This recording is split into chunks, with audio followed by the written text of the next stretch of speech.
2년 연속 유엔 총회 참석을 위해 출국한 윤석열 대통령이 미국 뉴욕에 도착했습니다.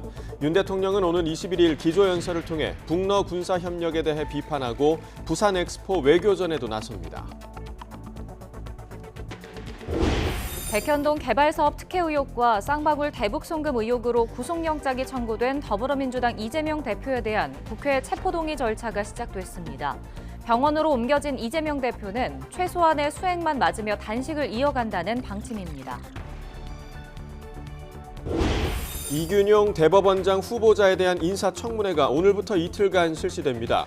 이 후보자의 재산 신고 누락과 후보자 부부의 부동산 관련 의혹 등이 주요 쟁점이 될 것으로 보입니다. 최근 흉기난동 사건 등 강력범죄가 잇따르는 가운데 치안 공백이 우려된다는 지적이 나오자 경찰이 조직을 개편하기로 했습니다. 행정 관리 인력을 줄이고 형사 활동을 검거해서 예방 순찰로 전환하는 게 핵심입니다. 경희대학교 교수가 위안부 피해자들이 거짓 증언을 하고 있다는 등의 역사 왜곡 발언을 해 논란이 일고 있습니다. 해당 교수는 지난해 강의에서도 비슷한 취지의 언급을 했다가 YTN에 발언을 철회하겠다고 밝혔던 인물입니다. 노부부가 운영하는 식당에서 가스 누출로 추정되는 폭발 사고가 나 할머니가 온몸에 화상을 입었습니다. 폭발 직후 삽시간에 불이 번지며 가게가 몽땅 타버렸는데 한 외국인이 가게로 뛰어들어가 쓰러진 할머니를 구조했습니다. 시청자 여러분 안녕하십니까? 굿모닝 YTN 2부 시작합니다. 2년 연속 유엔 총회 참석을 위해 출국한 윤석열 대통령이 어젯밤 뉴욕에 도착해 4박 6일 일정에 돌입했습니다. 가장 시선이 쏠리는 일정은 북러 관련 메시지가 나올 기조연설입니다. 보도에 박소정 기자입니다. 윤석열 대통령이 2주 만에 다시 해외 방문길에 올랐습니다. 78차 유엔 총회 고위급 회기 참석을 위한 4박 6일 일정입니다. 회원국 지도자들이 차례로 연설에 나서는데 윤 대통령 연설은 우리 시각 21일 새벽 3시쯤으로 YTN에서 생중계할 예정입니다. 최근 북한과 러시아의 군사 협력에 대한 비판 메시지를 내놓을 것으로 알려졌는데 어느 정도 수위로 발언할지 관심이 쏠립니다. 글로벌 격차 해소를 위한 기여 방안과 내년부터 2년 동안 안보리 비상임 이사국으로서 활동 계획도 연설 내용에 담깁니다. 윤 대통령이 지난해 유엔 총회 때 발표한 뉴욕 구상 1주년을 기념하는 디지털 비전 포럼도 주요 일정입니다. 디지털 기술이 자유, 연대, 인권과 같은 인류 보편적 가치가 아니라 힘과 이익의 지배만 받게 된다면 디지털 기술은 통제 권력이 돼서 새로운 디지털 질서의 기본 방향을 디지털 권리 장전이라 명명하고 그 얼개를 선보입니다. 어느새 2달 앞으로 다가온 2030 세계박람회 유치 도시 최종 투표. 이번 뉴욕 방문의 가장 큰 목적은 부산 유치 총력전입니다. 북마케도니아처럼 수교 이후 처음 회담하는 나라들을 포함해 30개 이상 양자 회담을 추진하는데 많으면 50개까지 늘어날 수 있습니다. 엑스포 유치 가능성은 확신할 수 없지만 유불리를 떠나 끝까지 최선을 다하겠다는 의지입니다. 윤 대통령의 최단기간 최다 회담 기록을 기네스북에 올리려는 것도 대통령실은 단순 아이디어 차원이 아니라 실제로 검토하고 있다고 전했습니다. YTN 박소정입니다. 남북 접경 지역에서 군사적 긴장을 완화하자는 취지의 9.19 남북 군사합의가 채택된 지 5년이 지났습니다. 숱한 북한 측 위반으로 사실상 빈 껍데기만 남았다는 지적 속에 폐기 수순으로 접어들었다는 평가가 나옵니다. 임성재 기자가 보도합니다. 지난 2018년 평양에서 열린 남북 정상회담에서 채택된 9.19 남북 군사합의. 지상과 해상, 공중을 비롯한 모든 공간에서 군사적 긴장과 충돌의 근원이 되는 일체의 적대 행위를 전면 중지하는 내용 등이 담겼습니다. 당시에는 한반도의 전쟁 가능성을 해소할 것이라는 기대를 모았습니다. 이번 회담에서 남북 관계에 관하여 거둔 가장 중요한 결실은 군사 분야 합의입니다. 이 합의가 제대로 이행된다면 남과 북은 우리의 수도권을 겨냥하는 장사정포와 같은 상호 간의 위협적인 군사 무기와 병력을 감축하는 논의로 나아갈 수 있을 것입니다. 9.19 군사합의가 체결된 지 5년, 최소 17차례에 걸친 북한 측 위반으로 합의가 이미 지켜지지 못하고 있다는 지적이 많습니다. 2019년 11월 북한 창린도 일대에서 해상 완충구역 내 해안포 사격을 시작으로 2020년 5월에는 중부전선에서 우리 측 GP에 총격을 가했습니다. 지난해 12월에는 서울 북부, 경기 북부, 인천 강화 일대에 북한의 소형 무인기 5대가 침입했습니다.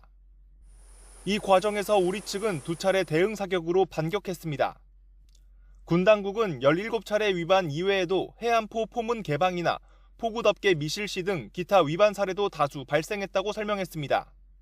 합의 당시에도 남북에 각각 20에서 40km에 이르는 비행 금지 구역이 설정되면서 상대적으로 북측보다 우위에 있는 우리의 대북 정찰 능력이 약화할 수 있다는 우려가 제기된 상황. 신원식 국방부 장관 후보자는 9.19 군사합의 폐기를 시사했습니다. 9.19 군사합의에 대한 어떤 군사적 취약성이 그동안 군에서 여러 가지 보완책을 내놓았습니다만 한번 전반적으로 보고 추가적으로 보완할 거 있으면 최단 시간에 보완하겠습니다. 9.19 군사합의가 사실상 폐기 수순에 들어갔다는 평가가 나오는 가운데 문재인 전 대통령은 9.19 평양 공동선언 5주년 기념 행사에 공식 참석합니다. YTN 임성재입니다. 더불어민주당 이재명 대표가 연루된 백현동 의혹과 쌍방울 대북 송금 사건을 수사해온 검찰이 이 대표의 2번째 구속영장을 청구했습니다. 200억 원대 배임 혐의와 함께 800만 달러 규모의 뇌물 혐의 등을 적용했는데 검찰은 이 대표의 단식이나 병원 치료와 관계없이 원칙대로 사법 절차를 진행한다는 방침입니다. 김혜린 기자입니다. 민주당 이재명 대표가 건강 악화로 병원으로 후송된 지 2시간 만에 검찰은 이 대표의 구속영장 청구 사실을 알렸습니다. 이 대표의 2번째 영장 청구서는 150여 쪽에 달하는데 검찰이 적시한 혐의는 모두 4가지입니다. 먼저 백현동 개발비리 의혹과 관련해 적용된 혐의는 배임입니다. 이 대표가 성남시장 시절 백현동의 아파트를 짓는 사업에서 로비스트 김인섭 씨 청탁을 받고 민간업자에게 인허가 특혜를 제공해 1,300억 원대 이익을 몰아줬다는 겁니다. 그 결과 성남도시개발공사가 사업에 참여하지 못해 최소 200억 원의 손해를 입었다고 판단했습니다. 경기지사 시절엔 자신의 방북 등을 위해 경기도가 북한에 지급해야 할 800만 달러를 쌍방울 그룹이 대신 내도록 한 제3자 뇌물 혐의 등을 적용했습니다. 또 백현동 로비스트 측근에게 접근해 자신의 검사 사칭 사건 관련 재판에서 유리한 증언을 해달라고 부탁한 위증 교사 혐의도 담겼습니다. 앞서 구속영장 청구 시점을 두고 일각에선 단식에 따른 이 대표 건강 상태가 변수가 될 거란 관측이 나왔지만 검찰은 피의자 권리 외에 다른 요인이 형사사법 절차에 장애가 돼선 안 된다는 원칙론을 내세웠습니다. 수사받던 피의자가 단식해서 자해한다고 해서 사법 시스템이 정지되는 선례가 만들어지면 안 된다고 생각합니다. 그러면 앞으로 작범들도 다 이렇게 하지 않겠습니까? 오랜 단식으로 이 대표가 쓰러졌음에도 수사 과정에서 이어진 소환조사 일정 줄다리기와 이화영 전 부지사 재판 공전 등 이 대표 측 사법 방해에 더는 휘둘리지 않겠다는 판단도 깔린 것으로 보입니다. 검찰은 체포동의안이 국회 문턱을 넘으면 구속 전 피의자 신문에서 이 대표와 측근들의 사법 방해 의혹을 주요 구속 필요 사유로 강조할 방침입니다. YTN 김혜린입니다. 국민의힘은 민주당 이재명 대표의 구속영장을 청구한 검찰의 판단을 존중한다며 법 앞에 예외는 없다는 원칙을 준수한 거라고 평가했습니다. 유상범 수석 대변인은 논평에서 이 대표가 18일간 단식을 이어가며 어떻게든 시간을 끌어보려 했지만 법 절차의 엄중함을 피해갈 수는 없었다며 이같이 밝혔습니다. 이어 더는 야당 대표의 사법 리스크 때문에 민생이 내팽개쳐지고 국회가 제할 일을 못해 국민 가슴에 불을 질러서는 안 된다며 비록 반쪽짜리 당론이었지만 국민께 불체포 특권 포기를 약속했던 사실을 잊지 말라고 민주당을 압박했습니다. 더불어민주당 박광원 원내대표는 정부를 향해 국정을 쇄신하라는 야당 대표의 절박한 단식에 체포동의안으로 응수한다며 브레이크 없는 폭주라고 비판했습니다. 박 원내대표는 어제 국회 교섭단체 대표연설에서 굳이 정기국회 회기에 체포동의안을 보내겠다는 건 정치 행위라며 이같이 말했습니다. 이어 부결은 방탄의 길이고 가결은 분열의 길이니 어느 길이든 민주당을 궁지로 밀어넣으려는 정치적 올가미라는 것을 잘 알고 있다며 민주당은 그런 허술한 올가미에 걸려들 정당이 아니라고 강조했습니다. 어제 단식 19일 만에 병원으로 이송된 더불어민주당 이재명 대표가 병상에서도 단식을 이어가겠다는 뜻을 밝혔습니다. 한민수 대변인은 위급한 상황을 넘겼지만 아직 기력은 회복되지 않았다며 이같이 전했습니다. 이어 폭주하는 정권에 제동을 걸기 위해 자신이 앞장서야 한다는 의지로 해석된다며 이 대표는 수액 치료 외에는 음식 섭취를 하지 않을 계획이라고 설명했습니다. 민주당이 국무총리 해임 건의안 제출과 국회 상임위 보이콧을 앞세워 대여 총공세에 돌입했습니다. 국회가 사실상 올스톱 상태에 빠진 가운데 국민의힘은 민주당이 방탄 비판을 피하려 국회를 마비시킨다고 맞받았습니다. 보도에 박광열 기자입니다. 병원으로 옮겨진 이재명 대표에 대한 검찰의 영장 청구 소식에 민주당은 대여 공세 수위를 더 끌어올렸습니다. 국무총리 해임 건의안 21일 표결 카드를 꺼낸 데 이어 용산 대통령실 앞에서 내각 총사퇴 결의 시위로 대정부 전면전을 선포한 겁니다. 정권이 아무리 한때 힘이 강하고 또 검찰을 동원해서 통치를 한다 하더라도 일시적으로 그 힘을 가질지 모른다 하더라도 결코 국민을 이길 수 없습니다. 여기에 교권보호 관련 사안을 다룰 보건복지위를 뺀 모든 상임위에 대한 보이콧 선언으로 압박 강도를 더 높였습니다. 이에 따라 순직 해병대원 수사외압 의혹 관련 국방위 등이 취소됐고 국회 인사청문회 역시 불투명해졌습니다. 대법원장 인사청문회 19일에서 20일은 예정대로 진행을 하고요. 나머지 장관 후보자 3명에 대해서는 저희가 지명 철회를 요구하고 있는 상황이기 때문에 나아가 국회의장 결단만 남은 방송법과 노란봉투법의 단독 처리 가능성까지 내비쳤습니다. 여당은 발끈했습니다. 민주당이 근거 없이 정치적 주장만 반복한다며 이재명 사법 리스크를 덮으려는 꼼수라고 지적했습니다. 이 체포동의안 표결을 앞두고 고조되는 당내 갈등을 돌리려고 정부에 총구를 돌린 셈이라는 겁니다. 정기국회를 정쟁의 소용돌이로 몰아넣겠다고 작심한 내용이라고밖에 볼 수 없고 공당으로서 역할을 망각한 한참 선을 넘은 주장들입니다. 이와 함께 민주당이 국회를 거대 야당의 놀이터로 만들었다며 상임위 보이콧에도 날을 세웠습니다. 이재명 한 사람을 지키려 민생 현안을 제쳐두는 것이 국민을 위한 일이냐고 쏘아붙였습니다. 국민과 민생에 대한 청구를 저버린 행위이며 이재명 대표의 사법 리스크를 덮기 위한 술수에 지나지 않습니다. 이재명 대표에 대한 체포동의안 표결은 이르면 오는 21일 국회 본회의에서 다뤄질 것으로 전망됩니다. 이 쟁점 법안 처리와 대법원장 후보자 인사청문회까지 현안이 산적한 국회에서 이 강대강 대치 국면이 앞으로 더 극한으로 향할 거란 우려의 목소리가 나옵니다. YTN 박광열입니다. 국회 인사청문특별위원회가 오늘과 내일 이틀에 걸쳐 이균용 대법원장 후보자에 대한 인사청문회를 실시합니다.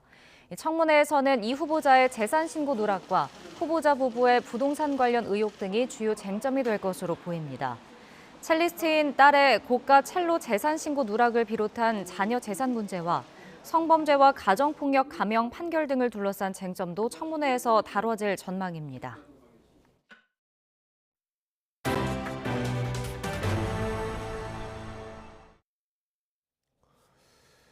경찰이 기존 내근 부서를 통폐합하고 범죄예방 전담부서를 신설해 일선 치안 순찰 인력을 9,000명 넘게 늘리기로 했습니다.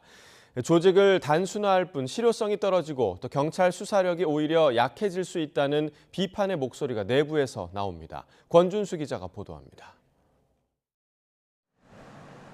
경찰이 치안 강화를 위해 제일 중점을 둔 것은 범죄 예방을 전담하는 범죄 예방 대응과를 신설한 겁니다. 그동안 112 신고를 받는 부서와 각 지역에서 순찰을 나가 범죄에 대응하는 부서가 달랐는데 이를 통합해 발빠르게 범죄에 대처하겠다는 뜻입니다. 지휘 체계 절차가 단순해질수록 효율적인 경찰력 활용이 가능하다는 설명입니다. 내부 행정 관리 인력을 감축하여 현장에 재배치함으로써 일선 현장의 치안 역량을 극대화하는 데 현장에 나가는 인력을 더 확보하기 위해 본청과 지방청의 여러 조직도 통합해 중간 관리자부터 줄이기로 했습니다.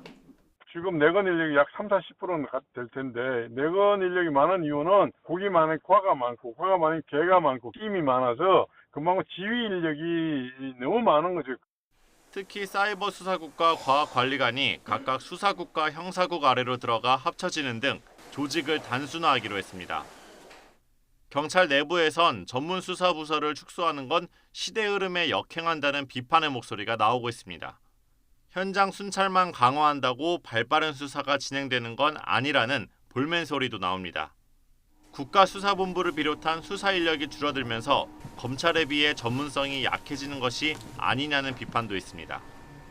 이번 조직 개편으로 확보된 현장 인원은 우선 2,900여 명으로 일선의 형사기동대와 기동순찰대를 새롭게 만들어 투입하기로 했습니다. 여기에 강력팀 형사들까지 순찰 업무를 맡도록 해 실질적으로 9,000명의 순찰 인력을 확보하는 게 최종 목표입니다.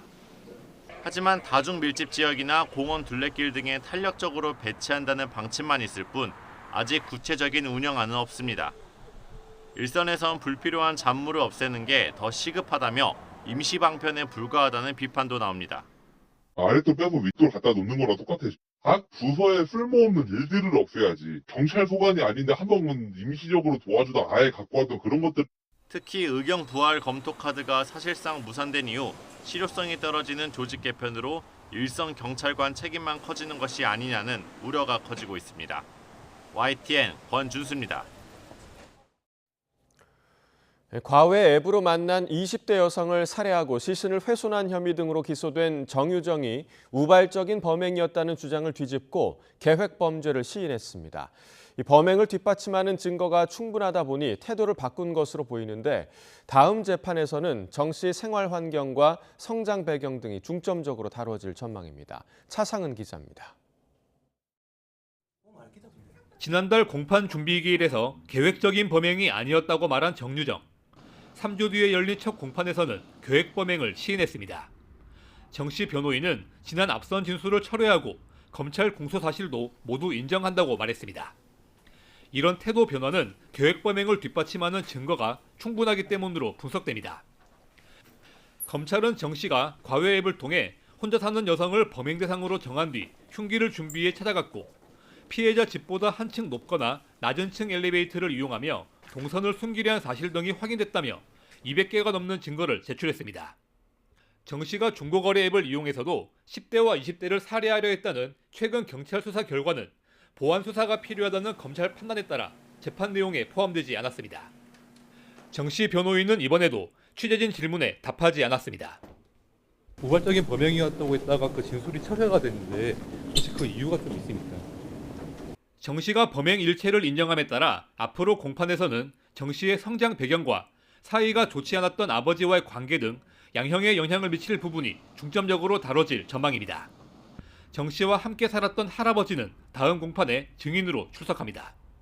한편 재판부는 등산로 성폭행 살인사건의 피의자가 돌려차기 사건을 보고 범행을 계획했다고 진술한 부분을 언급하며 자극적인 보도를 자제해달라고 언론에 당부하기도 했습니다. YTN 차상은입니다. 수서발 KTX 도입을 요구하며 총파업에 나섰던 철도 노조가 업무에 복귀하면서 열차 운행은 순차 정상화됐습니다. 하지만 정부와 사측, 노조 간 입장은 평행선을 달리고 있어서 2차 파업의 가능성은 여전히 남아 있습니다. 윤혜리 기자의 보도입니다. 철도 노조가 나흘 동안 이어온 1차 총파업을 마무리했습니다. 열차 운행도 KTX를 시작으로 일반 열차와 화물 열차까지 모두 정상화됐습니다. 이번 파업 최대 쟁점은 수서행 KTX 도입입니다. 이번 달 수서고속철도 SRT가 노선을 확대하면서 부산과 수서를 오가는 고속열차가 줄어들었는데 승객들의 불편을 해소하기 위해 수서행 KTX를 도입해야 한다는 겁니다. 하지만 국토교통부와 코레일은 정부 정책 사항이 파업의 명분이 될 수 없다는 입장입니다. 결국 파업 기간 협상은 한 차례도 이루어지지 않았습니다. 철도노조는 협상이 진전되지 않을 경우 2차 총파업을 예고했습니다. 국토부가 부산 수서 노선을 일방적으로 감축한 것으로부터 시작했고 이로 인한 시민 불편을 해소하자는 것이기 때문에 지금이라도 국토부가 수서행 KTX에 대해서 진지하게 검토해 주셨으면 합니다. 다만 열차 이용이 많은 추석 연휴에 파업을 강행하는 건 노조 입장에서도 부담이 클 수밖에 없습니다. 코레일과 정부 측도 추석 기간 파업이 이뤄지지 않도록 협상 여지를 열어두겠다는 방침입니다. 그동안 저희들하고 공식적으로는 아니나 지속적으로 대화하거나 이런 거에 보면 또 노동조합도 그런 국민의 불편이나 이런 거에 대해서 전혀 도외시하는 그런 집단은 아니기 때문에 추석 전에 2차 파업은 없을 거라고 예상을 하고 있습니다. 정부와 사측, 노조 입장이 평행선만 달리고 있는 가운데 추석 전 이번 주가 2차 총파업 여부를 결정짓는 분기점이 될 것으로 보입니다. YTN 윤혜리입니다. 역대 최대 규모의 세수 펑크로 교육부 지방교육재정교부금이 11조 원 줄어들 전망입니다. 교육부는 지역별 기금 적립액으로 차액을 메운다는 방침인데 일부 교육청에선 내년도 부서별 예산을 30%씩 줄이라는 지침까지 내리며 허리띠를 졸라매고 있습니다. 신지원 기자의 보도입니다.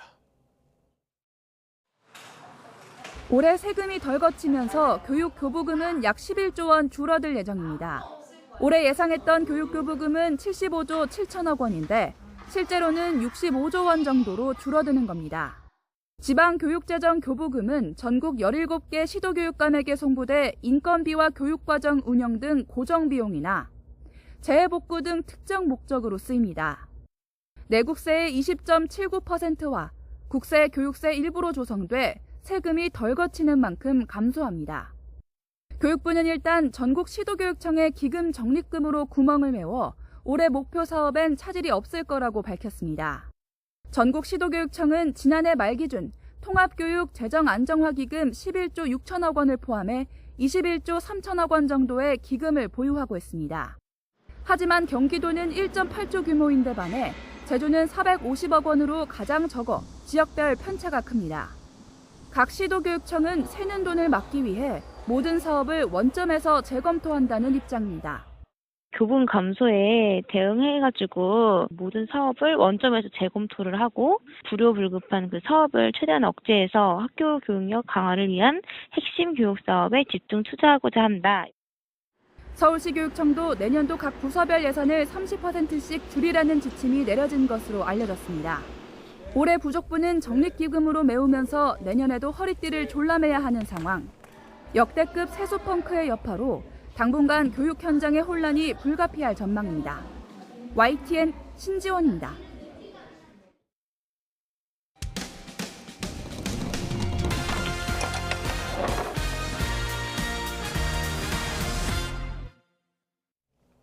경희대학교 교수가 자발적으로 참여한 위안부 피해자들이 거짓 증언을 하고 있다는 등의 역사 왜곡 발언으로 논란이 일고 있습니다. 해당 교수는 지난해 강의에서도 비슷한 취지의 언급을 했다가 YTN의 발언을 철회하겠다고 밝혔던 인물입니다. 제보는 Y 윤성훈 기자가 보도합니다. 경희대 철학과 최모 교수는 올해 1학기 전공 필수인 서양 철학의 기초 강의에서 일본군을 따라가 자발적으로 매춘을 한 사람들이 위안부라고 주장했습니다. 위안부 피해자들이 거짓 증언을 한다는 뜻이냐는 학생의 질문엔 거짓이라고 잘라 답합니다. 거짓이 그 사람들 말 하나도 안 맞아요. 자발적으로 한 사람들이에요. 일본이 아니었다면 우리 민족은 고종시대부터 신음하며 살았을 거라며 식민지 근대화론도 거론합니다. 일본이 들어오기 전에 우리나라 속에서는 근대화가 뭔지 개념도 말도 없었어요. 근대화가 말도 없었어요. 일본 사람들이 줘서 우리가 배운 거예요, 그거. 최 교수는 지난해 수업에서도 비슷한 취지의 언급을 한 사실이 YTN 보도를 통해 알려지며 문과대 차원의 주의 조치를 받기도 했습니다. 또 당시엔 자신의 말을 철회하겠다고 했는데 1년도 안 돼 또 역사 왜곡 발언을 한 겁니다. YTN 취재진이 연락하자 최 교수는 처음엔 그런 말을 한 적이 없다며 부인했습니다. 아니에요. 그거 내가 한 말 아니에요. 그거 다. 그거 내가 한 말 아니에요. 그러나 녹취록이 있다는 것을 알게 되자 참과 거짓 개념을 가르치는 과정에서 참의 사례로 든 거라고 말을 바꿨습니다. 그러면서 지난해 YTN의 발언을 취소하겠다고 한 건 자신이 틀렸다고 판단해서가 아니라 기사화를 막기 위해서였다고 설명했습니다. 철학과 재학생들과 졸업생들은 최 교수가 기초 상식을 부정하는 망언을 일삼는다며 강하게 반발합니다. 1학년 모두가 듣는 꼭 들을 수밖에 없는 그런 전공 기초 수업에서 하시는 부분에 대해서 조금 저도 다른 학생들도 마찬가지고 저도 좀 마음에 들지 않는 역사학교 역시 한국 근대화의 시작을 일제 지배에서 찾는 건 근거 없는 주장이라는 입장입니다. 우리 역사학자 입장에서 보면 다 그거는 근거 없는 얘기들이에요. 자기 어떤 정치적인 그 주장을 뒷받침하기 위한 어떤 일부의 어떤 그런 글 같은 거라든가 주장을 참조해가지고 그걸 마치 정당한 것처럼 이렇게 얘기하는 것 같아요. 위안부 관련 시민단체도 국제적으로 공인된 피해 사실을 왜곡하며 피해자들을 모욕하는 처사라고 비판합니다. 이견의 대립이라고 할 수가 없어요. 그런 사실에 대해서 사실 교수가 자기의 교수의 지위를 이용해서 그렇게 학생들에게 허무맹랑한 그 부정과 혐오와 모욕의 발언을 한 것이거든요. 경희대 측은 최 교수에 대해 학교 차원의 조치가 가능한지 법률적으로 검토하고 있다고 밝혔습니다. YTN 윤성훈입니다. 이번 주 기후주간을 맞아 세계 곳곳에서 화석연료 퇴출을 촉구하는 시위가 열리고 있습니다. 이들은 특히 뉴욕에서 열리는 UN 기후정상회의를 앞두고 강력한 대책을 촉구하고 나섰습니다. 유재훈 기자가 보도합니다. UN 기후정상회의를 바로 앞두고 수많은 사람들이 뉴욕 거리로 나왔습니다. 이들은 세계 지도자들에게 화석연료 사용을 멈추고 기후 비상사태를 선포하라고 촉구했습니다. And that is what we are here to do today, to tell our leaders, from President Biden to the UN General Assembly, to all of our elected officials, that we demand a change. 각 나라가 문제를 인식하면서도 정작 실천에 있어서는 현실에 고개를 돌린다는 비판도 이어졌습니다. Many of them will talk about solutions, but they won't talk about the elephant in the room. And the elephant is fossil fuels. 독일의 기후활동단체 마지막 세대는 브란덴부르크 문 기둥 6곳을 스프레이로 훼손하면서까지 정부의 강력한 대책을 촉구했습니다. 비영리단체 기후그룹은 오는 24일까지 전 세계 54개 나라에서 500여 차례의 시위를 계획하고 있습니다. 유엔 사무총장은 유엔 지속가능개발 목표 회의 개막에 보낸 화상 메시지를 통해 기후변화를 막기 위한 시급한 행동을 촉구했습니다. This is not the time for incrementalism. This is the time for transformation with all hands on deck. 국제사회는 2030년까지 탄소 배출량을 2019년 대비 43%가량 줄이기로 했지만 지난해 9월 기준 각국의 탄소 정책을 살펴본 결과 실제 감축률은 3.6%에 그칠 것으로 전망되고 있습니다. YTN 유재웅입니다. 원로 배우 변희봉 씨가 향년 81세로 별세했습니다. 고 변희봉 배우의 유족은 고인이 췌장암 재발로 투병하던 끝에 어제 오전 세상을 떠났다고 밝혔습니다. 1966년 MBC 2기 공채 성우로 데뷔한 고인은 배우로 전업해 제1공화국, 엄복동, 조선왕조 500년 설중매, 하얀 거탑 등 TV 드라마 수십 편에서 인상 깊은 연기로 대중의 사랑을 받았습니다.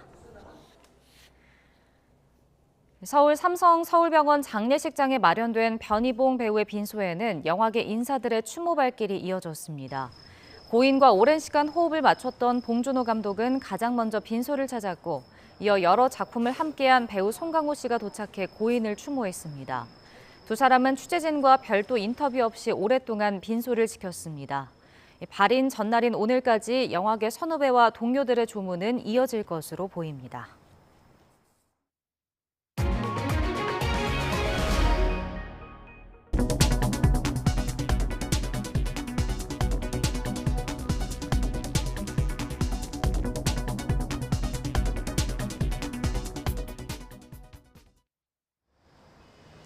선선함이 감도는 아침과는 달리 오늘도 낮 동안에는 예년보다 더운 날씨가 이어지겠습니다.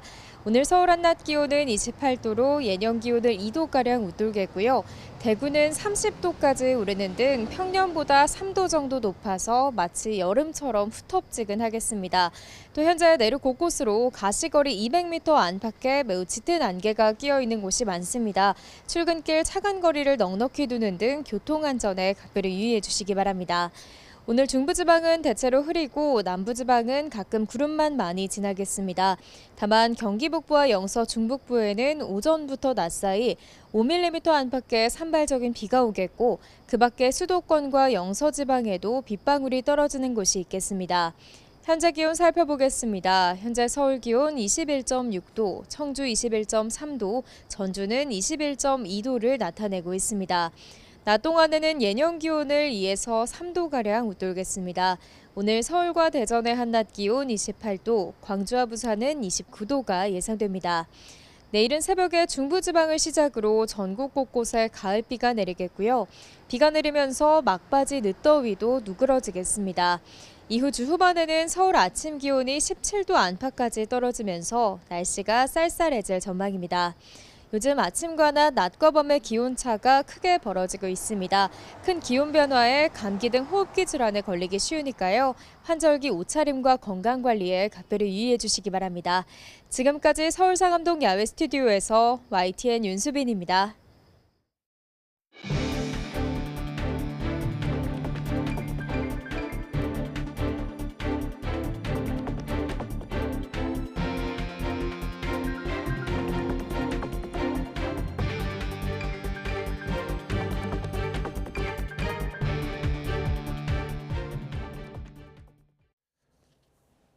윤석열 대통령이 유엔 총회가 열리는 미국 뉴욕에서 2030년 부산 세계박람회 총력전에 나섰습니다.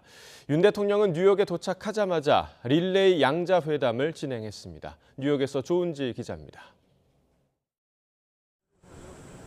윤석열 대통령이 유엔 총회가 열리는 미국 뉴욕에 도착했습니다.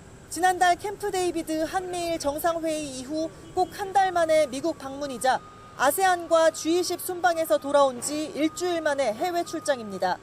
김건희 여사 가방엔 여느 때처럼 부산 이즈 레디 열쇠고리가 보였습니다. 2030 부산 세계박람회 유치를 위한 외교 총력전이라는 설명대로 윤 대통령은 도착 첫날부터 릴레이 정상회담에 나섰습니다.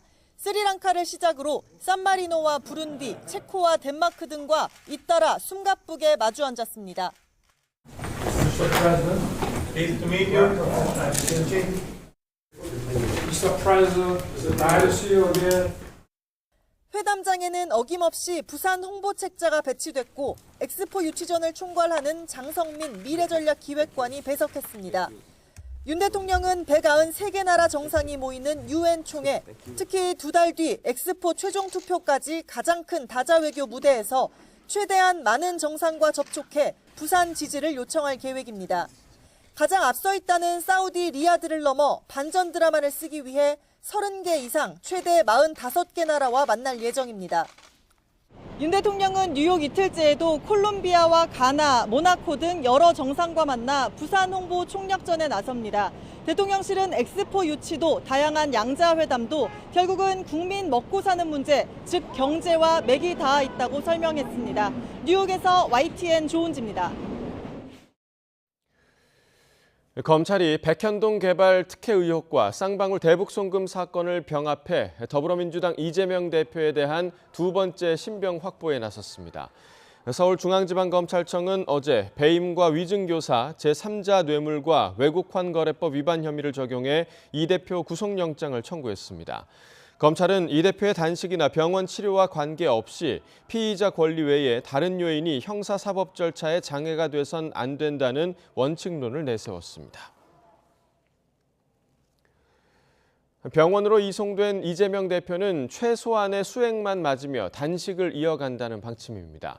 민주당은 같은 날 이뤄진 검찰의 구속영장 청구를 두고 잔인한 정권이라며 강하게 반발했고 국민의힘은 단식이 검찰 수사를 거부하는 명분이 돼서는 안 된다고 압박했습니다. 직접 들어보겠습니다.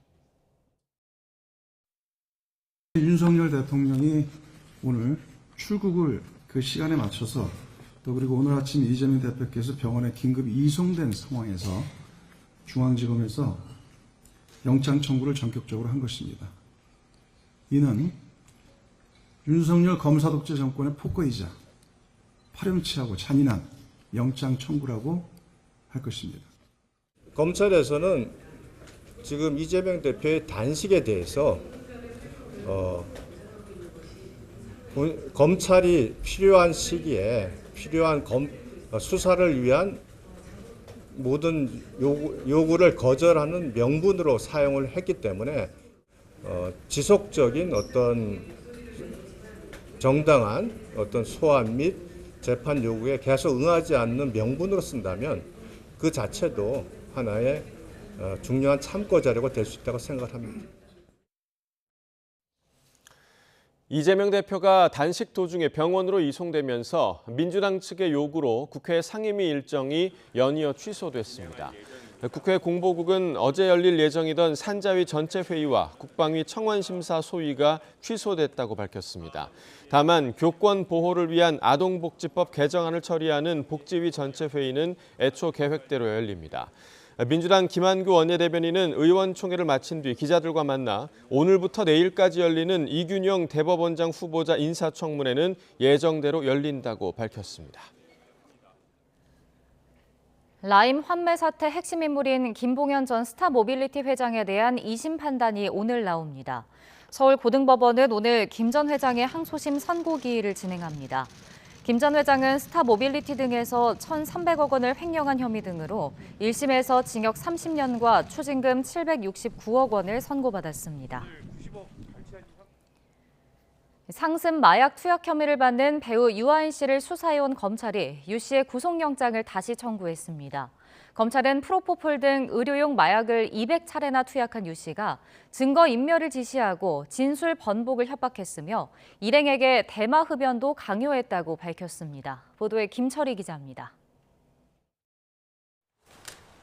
여러 종류 마약을 투약한 혐의로 경찰 수사를 받던 배우 유아인 씨가 검찰에 송치된 건 지난 6월. 송치 전 경찰은 유 씨가 공범을 해외로 도피시키려다 실패한 정황을 포착해 구속영장을 신청했지만 법원에서 기각됐습니다. 앞으로 남은 절차에 성실히 임하면서 제가 할 수 있는 소명들을 해나가도록 하겠습니다. 사건을 넘겨받은 검찰은 3개월에 걸친 보완 수사 끝에 유 씨의 구속영장을 재청구했습니다. 검찰은 유 씨가 2020년부터 미용 시술을 위해 수면 마취를 받는 척하며 약물을 상습 투약한 것으로 보고 있습니다. 병원을 쇼핑하듯 돌며 200여 차례 5억 원 상당의 프로포폴 등을 상습 투약했다는 겁니다. 또 유 씨가 타인 명의로 수면제 1000정을 불법 처방받아 투약하고 지난 1월엔 미국에서 공범 최 씨 등과 함께 대마 등을 투약했다고 영장에 적시했습니다. 검찰은 유 씨가 수사 상황을 실시간 공유하면서 지인에게 증거인멸을 지시하고 진술 번복을 협박하는 등 사법 절차를 방해했다고 강조했습니다. 아울러 미국 현지에서 일행에게 대마 흡연을 강요한 정황도 추가로 포착해 영장을 다시 청구했다고 밝혔습니다. 유 씨를 도와 증거를 없애고 범인 도피를 도운 혐의로 지인 최모 씨와 박모 씨 역시 함께 구속영장이 청구됐습니다. 지난 5월 영장 기각으로 불구속 수사를 받아온 유 씨는 검찰의 추가 수사로 넉 달 만에 다시 구속 갈림길에 서게 됐습니다. YTN 김철입니다. 어제 저녁 6시 45분쯤 경남 양산시 북부동에 있는 1층 식당에서 폭발과 함께 불이 났습니다. 이 사고로 가게 안에 있던 69살 최모 할머니가 온몸에 화상을 입어 부산에 있는 병원으로 옮겨져 치료를 받고 있습니다. 또 40살 우즈베키스탄인 A씨와 77살 할아버지가 유리에 팔 등을 다쳤습니다. 폭발 직후 A씨는 가게 안으로 뛰어들어가 다른 시민과 함께 쓰러져 있던 할머니를 구해 밖으로 빠져나왔습니다. 소방당국은 목격자의 말 등을 토대로 정확한 화재 원인을 조사하고 있습니다. 어제 저녁 8시 50분쯤 충북 보은군 오동리 청주 영덕고속도로 피발령 터널 근처에서 1차선을 달리던 화물차가 앞서가던 승용차를 들이받으면서 차량 3대가 잇따라 부딪혔습니다. 이 사고로 가장 앞에 있던 승용차 운전자가 다쳐 병원에서 치료를 받았습니다. 경찰은 도로 보수공사 때문에 속도를 줄인 승용차를 뒤따르던 화물차들이 피하지 못한 것으로 보고 안전거리를 지켰는지 등을 조사하고 있습니다.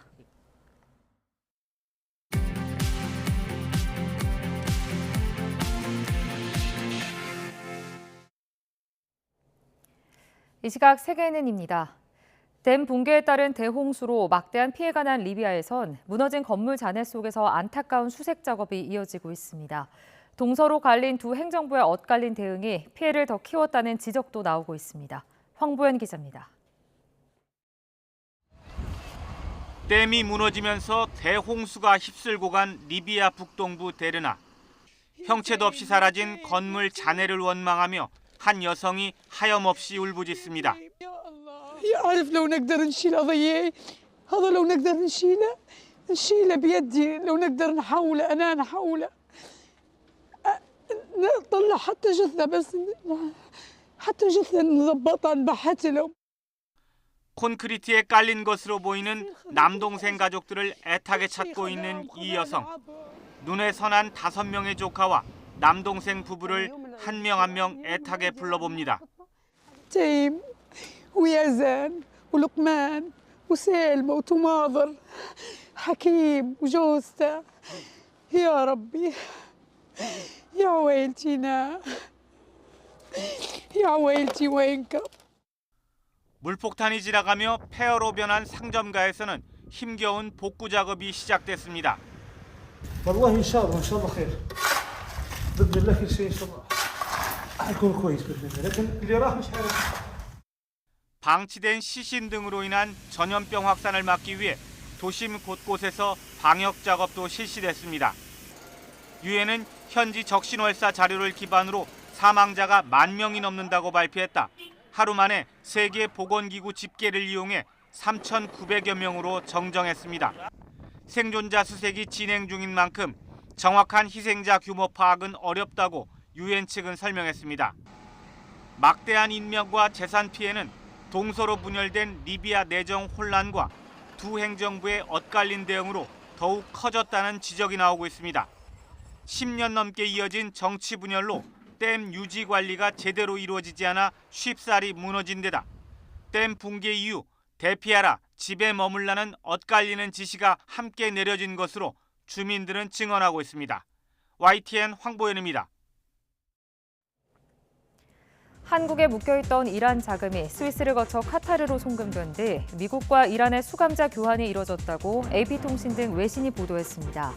통신은 미국 관리들을 인용해 현지 시각으로 어제 오후 이란에서 풀려난 미국인 수감자 5명이 카타르 항공 여객기를 타고 테헤란을 벗어났다고 전했습니다. 러시아 국방부는 우크라이나의 열화 우라늄탄과 스톰섀도우 순항 미사일 저장 시설을 공격했다고 밝혔습니다. 스푸트니크 통신에 따르면 러시아 국방부는 고정밀 장거리 공중 발사 무기와 무인기로 스톰섀도우 순항 미사일과 열화 우라늄탄이 저장된 우크라이나 시설을 공격했다고 밝혔습니다. 국방부는 우크라이나군 무인정찰센터 등도 공격했다며 공격 목표가 달성됐고 모든 물체를 타격했다고 주장했습니다. 남미 페루 산악지대에서 버스가 추락해 최소 24명이 숨졌습니다. 페루 육상교통감독청은 우앙카벨리카 추루캄파 지역 고속도로에서 사고가 발생했다고 밝혔습니다. 현지 매체들은 경찰 등을 인용해 보원적을 지나던 버스가 150m 아래로 추락하면서 어린이 2명을 포함해 최소 24명이 숨지고 20여 명이 다쳤다고 전했습니다. 영국과 미국에서 활동하는 배우 겸 코미디언 러셀 브랜드가 10대 여성을 포함해 여러 명에게 성폭력을 행사했다는 의혹이 제기돼 논란이 확산하고 있습니다. 영국 경찰은 러셀 브랜드와 관련해 2003년 런던 소호에서 발생한 성폭행 신고가 들어왔다고 밝혔습니다. 앞서 현지 매체는 러셀 브랜드가 2006년부터 약 7년 동안 여성 4명을 성폭행한 혐의가 있다고 보도했습니다. 지금까지 이 시각 세계NN이었습니다.